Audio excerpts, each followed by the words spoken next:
on n'arrête pas de réclamer des établissements publics supplémentaires. Donc nous sommes évidemment pour le fait de mettre à disposition 2 salles supplémentaires à l'ensemble des Noiséens.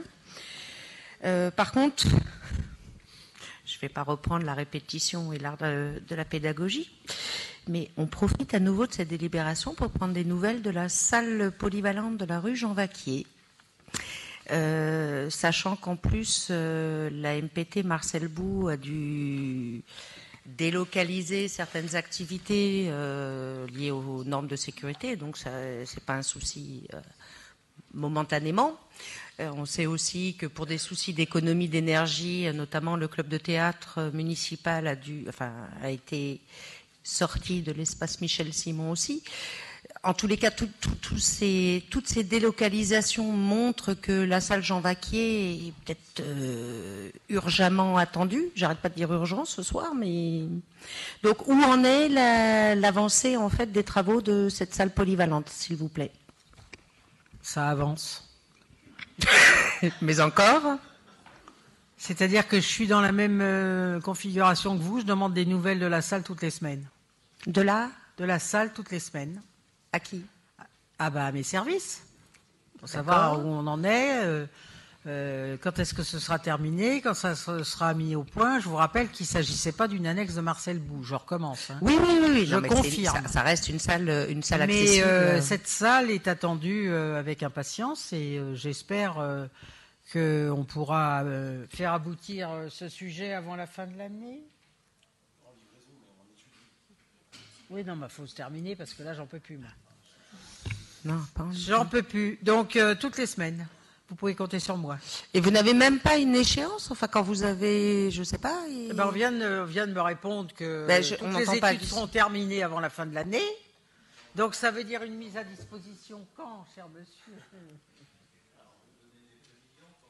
Oui, monsieur Butigier, peut-être. En avez-vous? Oui, mais c'est pas... ce sont les élus qui répondent, en principe.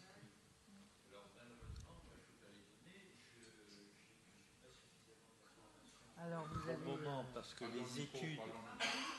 parce que les études aujourd'hui sont en cours, hein, mais je pense qu'on devrait avoir fini les études à la fin de l'année. Oui, c'est ce qu'il vient de dire. Excusez-moi, voilà. Les études de quoi? Parce que le projet... Les études du projet de la salle polyvalente. Hein, c'est un projet qui a été revu plusieurs fois et qui maintenant est arrivé à maturité.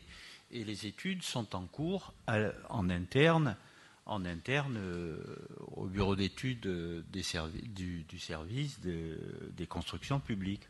Donc ça veut dire en clair à peu près? Après, il y a un an de consultation de travaux. Donc ce sera 2025. Livraison en 2025. Alors, il y a un gros souci derrière ce projet-là, hein, parce que la première fois qu'on avait posé la question, nous avait quand même dit que c'était lié au fait du manque de matériaux, de matières premières. Là, j'apprends qu'on en est encore à l'étude de projet. La première question, c'était pas ça. Non, la première fois que j'avais posé la question... Non, mais la première difficulté avec cette salle, c'est qu'on m'a présenté un projet, alors je vais tout vous dire, transparence. On m'a proposé un projet qui était une annexe de Marcel Bou. J'ai dit, j'ai jamais demandé une annexe de Marcel Bou. Je veux une salle polyvalente. Donc, ils sont repartis pour refaire l'ensemble des études. Je vais dire que c'est de ma faute, sauf que je ne m'attendais pas à ce qu'on me réponde ce soir qu'il y en avait encore pour 2 ans, si vous voulez. Parce que si on pouvait accélérer l'allure, ce serait quand même pas mal. Parce que 2 ans, c'est beaucoup. Pour une salle comme celle-là, pas exagérer, non plus. Parce qu'entre-temps, on a 2 autres salles qui verront le jour. À la limite, on les aura presque. Elles vont arriver avant. Alors qu'elles ne sont pas sorties de terre, elles vont arriver avant. On aura une privée sur la chapelle, on en aura une autre. Non mais, je termine. On en aura une sur Maille-Horizon Nord, justement, sur un des derniers lots sur lequel on travaille. Et on aura une salle qui sera mise à notre disposition de l'ordre de 200 mètres carrés pour... voilà. Alors, on ne va pas passer 10 ans à faire des études pour arriver à sortir un truc. Donc, on essaye d'accélérer l'allure. Ça reste un équipement public et les gens en ont besoin. Je passe mon temps, chère madame, à m'exprimer de cette manière. Mais nous avons des marchés publics, bien évidemment, puisque c'est un équipement public. Et donc, avec les marchés publics, plus les augmentations de tarifs et tout le reste, ça n'avance pas aussi vite que nous aimerions, n'est-ce pas? On est d'accord? Bon, voilà. Alors, si on pouvait voter, là, ça serait bien.